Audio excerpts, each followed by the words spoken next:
আহা, ওরা কোনো মতে জীবন নিয়ে বেঁচেছে। তুমি এসব কথা এখন আর বলছো কেন? সেজন্য একটার পর একটা বিপদ আমাদের উপর দেন।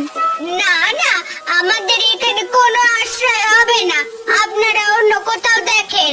তোমার স্বামী এবং মেয়েকে তো দেখতে পাচ্ছি না, ওরা কোথায় গেল? উপরওয়ালা হয়তো আমাদের পছন্দ করেন না, সেজন্য একটার পর একটা বিপদ আমাদের উপর দেন। এমনিতেই অভাবের মধ্যে দিয়ে যাচ্ছিলাম, তার উপরে এত বড় বিপদ। বাবা, এখন আমরা কি করব? কোথায় থাকবো? তুই কোনো চিন্তা করিস না মা, আমরা তোর কাকার বাড়ির দিকে যাচ্ছি। নবীন কাকার বাড়ির দিকে বাবা? হ্যাঁ, তোর নবীন কাকার ওখানে গিয়ে আশ্রয় নেব।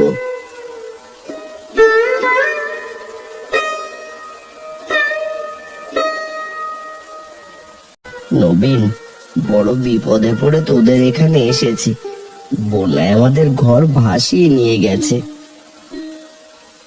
কি বলছো দাদা? বন্যা তোমাদের ঘর ভাসিয়ে নিয়ে গেছে? হ্যাঁ, আমরা কোনো মতে বেঁচে আছি, এটাই উপরওয়ালার কৃপা। না না, আমাদের ঘরের কিছু হয়নি। তুই একটু আমাদের সাহায্য করবি?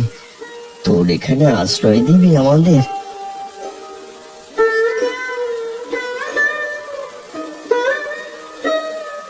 না না, আমাদের এখানে কোনো আশ্রয় হবে না, আপনারা অন্য কোথাও দেখেন।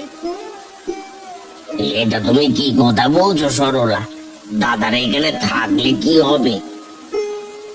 আমি বলেছি এখানে থাকতে পারবে না, তার মানে থাকতে পারবে না, তাদেরকে আমরা আশ্রয় দেব না।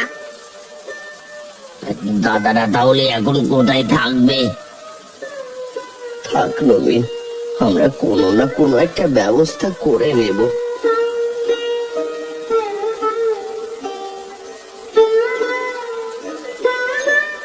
বাবা, কাকা তো আমাদের আশ্রয় দিল না, এখন কি হবে আমাদের? কি করবো কিছুই তো বুঝতে পারছি না। ওই যে একটা বড় গাছ দেখা যায় নবীনদের ঘরের সামনে, চলো আমরা ওখানে আশ্রয় নিই। ওখানে কিভাবে আশ্রয় নেব? আপাতত ওখানে গিয়ে ভেলাটা বেঁধে ফেলো, না হলে স্রোতে ভেসে যেতে পারে। কি বলছো? সারা রাত এরকম ভেলায় কাটিয়ে দেব? এখন তো আমাদের কাছে আর কোনো উপায় নেই, বন্যার পানি কতদিন থাকে তা তো বলা যায় না। আচ্ছা ঠিক আছে, চলো ওই গাছের সাথে ভেলাটা বেঁধে আজকে ওখানেই থাকি।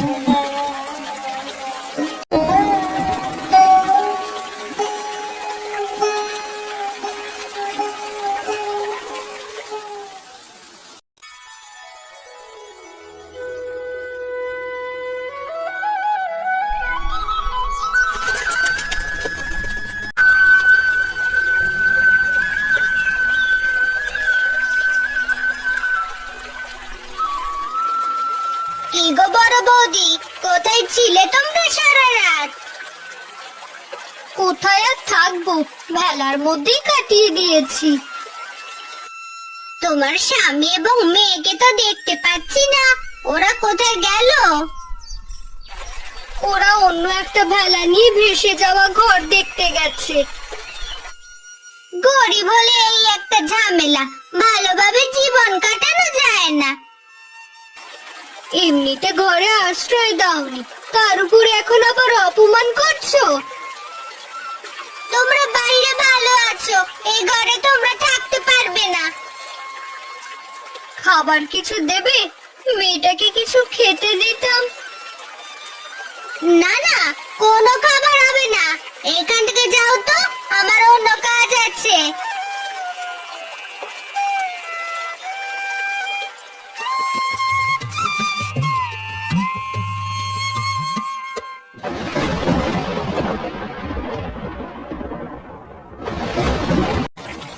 বাবা, আকাশের অবস্থা তেমন একটা ভালো নয়।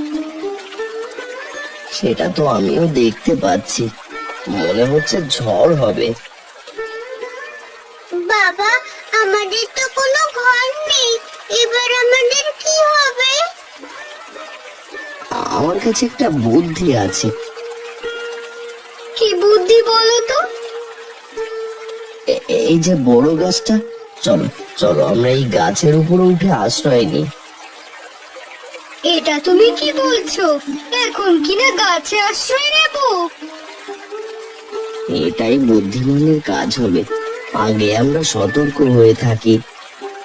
ভালো ঘরে থেকে কি এমন হলো?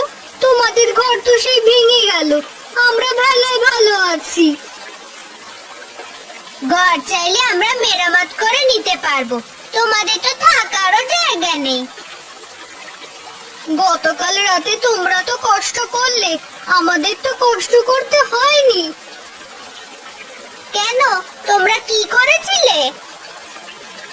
আমরা তো গাছের উপরে আশ্রয় নিয়েছিলাম।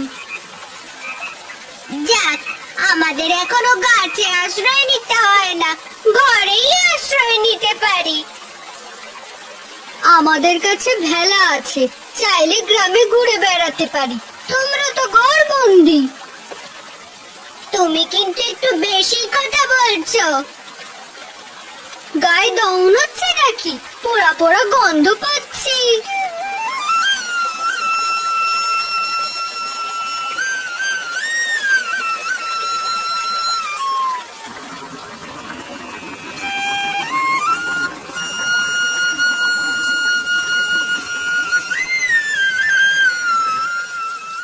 কি হয়েছে, তোমার মুখটা এমন শুকনো কেন? কি হয়েছে বুঝতে পারছো না?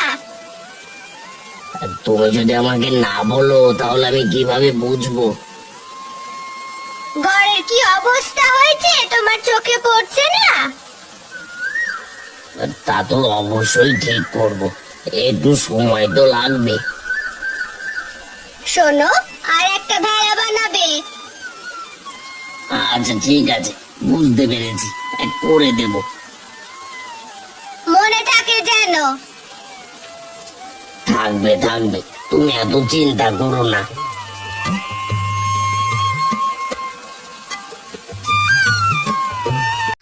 এই মাছটা তো খুব দারুণ হয়েছে।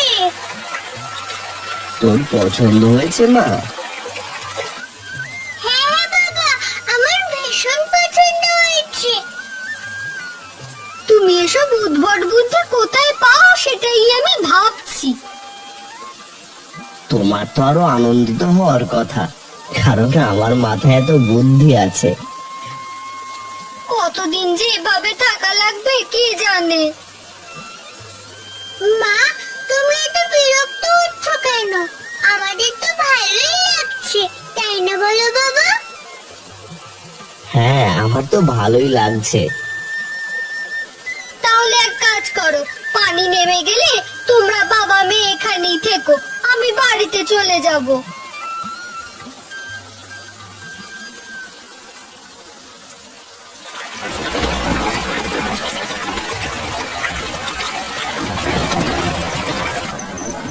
আমার তো প্রচন্ড ভয় করছে। ঘরটা তো মনে হচ্ছে আর টিকবে না, কি করব কিছুই তো বুঝতে পারছি না। তোমার কিছু করতে হবে না, তুমি তোমার ভাইদের কথাই চিন্তা করো। এরকম পরিস্থিতিতে তুমি আমার সাথে ঝগড়া করতে চাও? আমি তো ঝগড়া করতে চাই না, আমি চাই আমার জীবনটা বাঁচুক। তুমি তো বাঁচার কোনো চিন্তাই করছো না। এই ঘরে আর এক মুহূর্ত থাকা ঠিক হবে না, চলো চলো তাড়াতাড়ি বেরিয়ে পড়ি, ঘরটা মনে হচ্ছে মাথায় পড়বে। কোথায় যাবে? হ্যাঁ চলো চলো, ভেলা রাখা আছে, ভেলায় গিয়ে উঠি।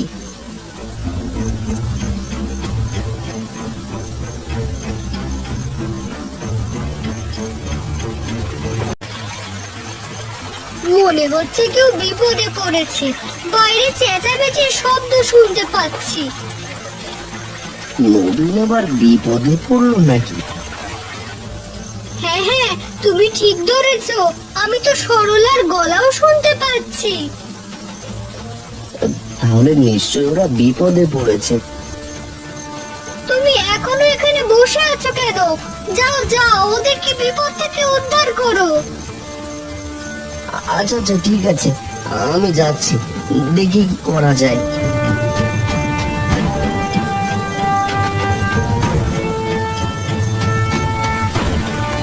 তুমি সাবধানে থেকো।